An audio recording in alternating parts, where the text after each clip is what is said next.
konditsionerlar sezoni kelgan paytda aynan shu Ziflerning eng ommabop modeli narxlari juda oshib ketyapti. Bizda bo'lsa aynan shu Praga modelli DC inverterli 12 taligini 3 kunga Qurbon hayiti munosabati bilan chegirmaga qo'ymoqchimiz.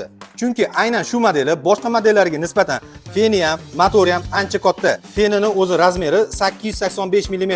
Motorini ham ko'rishingiz mumkin. Mana razmerlari 815 mm. Motorining og'irligi 24 kg. Konditsioneri o'zi ishlash sistemasi DC inverter. Fenining ichlarini ham ko'rishingiz mumkin. Ikkita mana bunaqa filtrlari bor. Filtrlarni ham olib tozalashga juda qulay. Radiatorlari Golden Fing, korroziya, zanglashlarga qarshi. Eng asosiysi Freonium Eco Freon R32. Tejamkorligi jihatdan low voltaj hisoblanadi. Bemalol ko'rishingiz mumkin so'z isboti bilan 135 voltdan 265 voltgacha ishlab bera oladi. Bizlar narxini aytganimizdan keyin har xil shubhalar bo'lmasligi uchun trubkalari ham misdan qilingan, bemalol kelib tekshirib olishingiz mumkin. Pulti ham mana shunaqa ixchamgina, chiroyligina qilib ishlangan. Knopkalari sanoli, lekin ancha funksiyalarni bajaradi. Kafolat talonlari bor. 3 yilgacha garantiya beriladi. Aynan bizning obunachilar uchun faqat 3 kungina aynan shu Zifler Praga modelini $259 dan qilib beraman.